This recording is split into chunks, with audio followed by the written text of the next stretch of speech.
students, I'm Mrs. Girot, your Digital Arts 2 teacher, and I just want to give you a quick orientation to the course, what to look forward to in this course, and I'm just gonna try to activate, there we go, look at that, amazing animations here. So I want to just talk about this course. Digital Arts is all about those vector graphics. Now, hopefully you've had Digital Arts 1 already. If you did not take Digital Arts 1, send me an email right away and let me know. You can continue watching this video though. These are vector graphics. They're mathematically based formulas where we can click and drag on handles and nodes to reshape. And this over here, these are your raster graphics.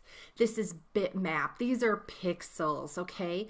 So while these are very user-friendly because you can just splash the paint on your canvas, on your monitor, when you go to blow them up, you do start to see the pixels break down, and maybe you've been to a business where their sign was pixelated, and nobody wants a pixelated sign.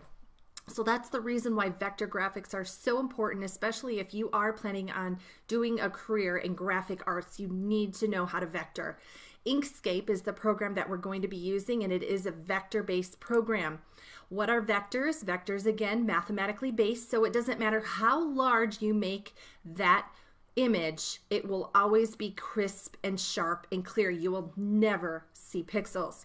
Of course, the irony is that we're on a computer screen which has pixels, so it's kind of hard to see the true value of vectors when you're on a computer screen because, yeah, computers are made of pixels.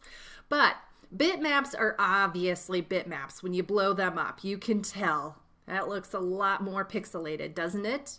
So these are raster graphics or bitmaps. Excellent. Here's just another example of bitmaps and the reason why vectors are so important. Another example, once again, usually text is made of vectors. The vector programs that I'm aware of are Inkscape and Adobe Illustrator. Now, we would love to be using Adobe Illustrator, but it's actually a pretty expensive program. So we are pretty lucky that somebody has taken the time to create Inkscape, which is a program that creates vectors for us, and we can download it for free by going to Inkscape.org, which is what you're going to be doing. If you had Inkscape in the past, go ahead and uninstall it and go to Inkscape.org and get the most current version that it's probably been updated. And we will not be using Adobe Photoshop or GIMP in this class, okay? Adobe Photoshop is a raster graphics program. We are not doing that. So if you logged into this or enrolled in this course with the expectations of being able to Photoshop or paint, then you're in the wrong class. That's image design, okay? And you can feel free to email me and say, you know what, I'm really not into vectoring. I'd rather hold off and take image design some point down the road, and then we can contact your counselor, but you need to do that now. All right. Just wanted to share some examples of student work, things that you can do when you vector. Pretty awesome. Don't be intimidated. You too could be a vector genius like these students. And we're going to be learning some more systematic approaches, some different features of Inkscape that you didn't learn in Digital Arts 1. So in Digital Arts 1, you kind of did like a free, vectoring experience where you just explored and learned that. So we're going to have live classes Wednesdays at 2 p.m. Every Wednesday, 2 p.m. All right, there's 9 lesson units and tests in the content. And we'll do 2 to 3 projects to be determined. Want to give you guys an opportunity to think outside of the box and use the skills that you learned from the lessons to apply them and create some fascinating graphics. And then project critiques. Rules, please come to class on time. Email me in advance if you have schedule conflicts. This happens, especially with electives, because all of our electives are generally held in the afternoon. So chances are you'll have a conflict. And if that happens to you, what do? Well, you just email both of your teachers and you say, I have these two classes at the same time. I'm either going to be attending this one live and watching the recording of that one, or I might switch and watch one live one week and watch the other one live the next week. But whichever class you're not watching live, you'll have 24 hours to watch the recording and complete the work. Now, a lot of times students go, I attend all my classes. Why do I have 0 attendance marked? Well, because teachers here at Utah Virtual Academy don't mark your seat time in a classroom as attendance. We mark, did you do the work that you were supposed to do while you were in your seat in our class?